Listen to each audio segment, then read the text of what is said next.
That is the only reason. I hope you call me again. I could listen to you all day. Amelia is in Hereford. Amelia, what would you like to say?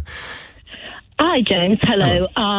I'm sorry straight away because English is not my first language, and it's quite difficult for me to probably express everything what I'd like to say. I bet it isn't. I bet it isn't. But let's see how we get on. Yes. Basically, I'm calling in relation to the previous caller, Akhtar, was his name. And the things he was saying, it's something we call in Poland, and I can imagine in many Eastern European countries as well. I know for certain in Ukraine too. It's called, I'm Polish, by the way, it's called Westsplaining. So basically what it is, and I'm really upset and quite angry about it, because it happens quite regularly. So people would be assuming those countries, Eastern European countries, they don't basically know what they really want. So we know better what they should get, what they shouldn't get, what they should have, what they shouldn't have, what's actually best for them. And that attitude is prevalent in narrative like that. When you hear things, people say like, oh, NATO has been expanded over there. Yeah. NATO cannot be expanded over there on its own whim. We've been begging, we had been applying, we couldn't wait in the 90s to become a member of NATO. You can imagine after hundreds and hundreds of years of living in the shadow of imperialist Russia, who always was either aggressor, who was either attacking us, we were fighting the troops, they were either partitioning us, either occupying us, or the troops, basically Soviet troops, left Poland in 1992, if I remember correctly. And we were waiting with,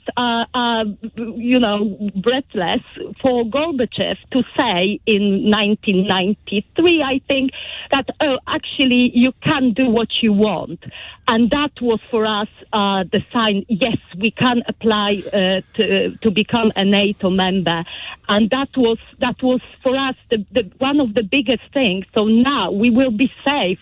At last, this massive shadow of Russia's evil is going to disappear, and people cannot in West, cannot seem to grab that concept that we are not some puppets that can be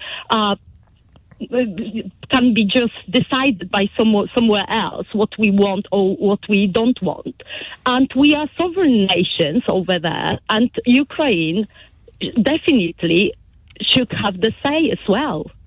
This is. I'm sure it doesn't sound exactly as don't you dare! Don't you dare, Amelia! You've expressed yourself quite perfectly. You've expressed not just your deep feelings, but the historical context for it and the urgency of the situation. Also, in a way that I hadn't considered before. Because if Putin looks at countries like Poland or Finland or other countries as sort of things to be subjugated under his military might, the Westsplaining that you've just described is a view that sees your countries being subjugated under the weight of our intellectual magnificence. We're so clever, we know what you really want and what you should really do, and we'll tell you what you should. You don't get any say in it yourself. It's like the sort of the intellectual, quasi-pseudo-intellectual equivalent of Putin's imperialistic ambitions.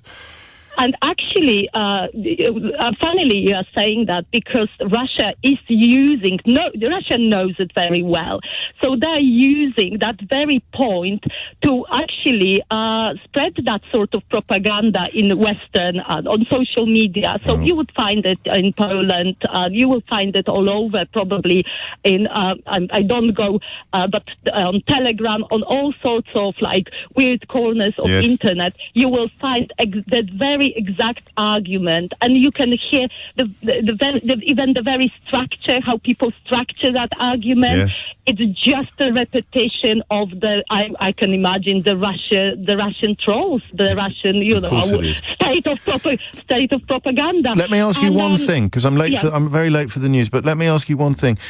Do you feel it is right for me to take a call like Akhtar's and challenge him, or would you argue that we shouldn't even be giving oxygen to these propaganda tropes? I think that was perfect what you did. Good. Because you've challenged him and you argued with him very, very well. Not as well as you. Thought that, thank you. But I felt that it does need the additional point of showing how people in Eastern Europe feel about it as well. So we weren't led to NATO wasn't unlike Soviet Union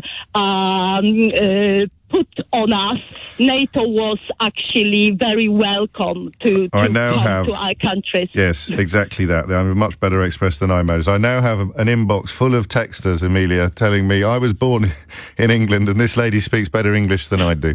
So thank you very much. Thank you very much, James. All the best. Thank